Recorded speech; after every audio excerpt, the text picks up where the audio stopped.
دوستو ہمارا تھار جس کی مٹی میں ہمیشہ اپنائیت، بھائی چارہ اور محبت کی خوشبو بستی تھی، لیکن آج افسوس کے ساتھ کہنا پڑتا ہے کہ وہی سرزمین اب گستاخیوں سے آلودہ ہونے لگی ہے۔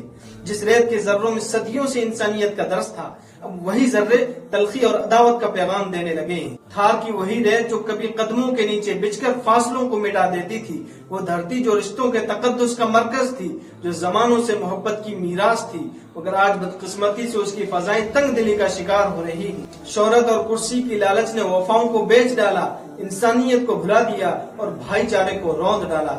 اب ہمارے پروفیٹ محمد صلی اللہ علیہ وسلم کی شان میں گستاخی کی گھٹنائیں پیش آنے لگی ہیں۔ یہ کوئی عام بات نہیں ہے، بلکہ ہمارے دلوں اور مذہبی جذبات پر حملہ ہے۔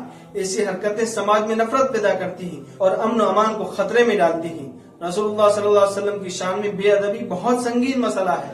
نبی کریم صلی اللہ علیہ وسلم نے ہمیشہ محبت، امن اور بھائی چارے کی تعلیم دی، اس لیے ہم اس بے ادبی کی سختی سے مذمت کرتے ہیں اور حکومت سے مطالبہ کرتے ہیں کہ فوری قانونی کارروائی کی جائے۔ بھارتی قانون میں ایسی گستاخی کے لیے سخت سزائیں موجود ہیں۔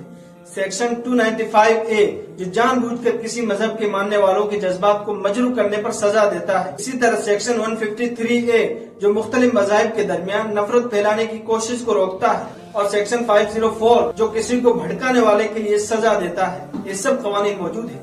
ساتھ ہی یہ ہر ایک کا فرض ہے کہ وہ قانونی طریقے سے اس بے ادبی کے خلاف آواز اٹھائے۔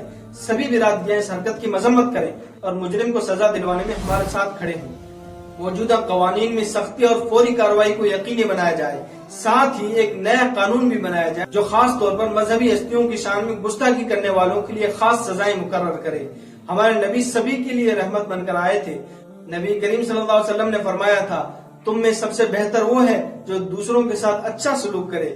آپ نے عورتوں کو عزت دی، بیٹیوں کو رحمت بتایا اور ہمیشہ غریبوں کی مدد کی۔ مکہ مکرمہ میں رسول اللہ صلی اللہ علیہ وسلم کو قریش کے مشرکین کی طرف سے طرح طرح کی اذیتیں دی گئی۔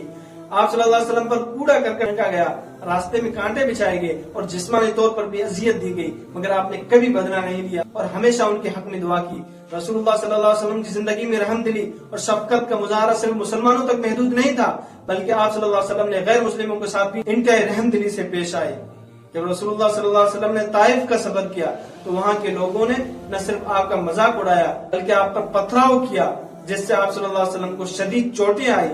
اس پر جبریل علیہ السلام نے آ کر آپ صلی اللہ علیہ وسلم سے کہا کہ اگر آپ چاہیں تو طائف کی بستی کو تباہ کر دیا جائے، مگر رسول اللہ صلی اللہ علیہ وسلم نے انکار کیا اور دعا فرمائی کہ اے اللہ ان لوگوں کو ہدایت دے، شاید ان کی آنے والی نسلیں سدھر جائیں۔ فتح مکہ کے موقع پر جب رسول اللہ صلی اللہ علیہ وسلم فاتح کی حیثیت سے مکہ میں داخل ہوئے تو آپ کے پاس اختیار تھا کہ وہ مکہ کے لوگوں سے بدلہ لیں جو سالوں سے ظلم و ستم کرتے آ رہے تھے، مگر آپ صلی اللہ علیہ وسلم نے اعلان فرمایا، آج تم پر کوئی گرفت نہیں، جاؤ تم سب آزاد ہو۔ رسول اللہ صلی اللہ علیہ وسلم کی یہ رحم دلی اور درگزر کا رویہ ان کی عظیم شخصیت کی نشاندہی کرتا ہے۔ آپ صلی اللہ علیہ وسلم نے ہر حال میں انسانیت کے ساتھ ہمدردی اور محبت کا مظاہرہ فرمایا، چاہے وہ آپ کے دشمن ہی کیوں نہ ہو۔ یہ سبھی واقعات رسول اللہ صلی اللہ علیہ وسلم کی رحم دلی اور عدل و انسانیت کے ساتھ محبت کی واضح مثالیں ہیں۔ اس لیے ہمارے پیارے نبی صلی اللہ علیہ وسلم کی شان میں گستاخی ایک سنگین جرم ہے جو ہمارے ایمان اور وقار پر حملہ ہے، جسے کسی بھی صورت میں برداشت نہیں کیا جا سکتا۔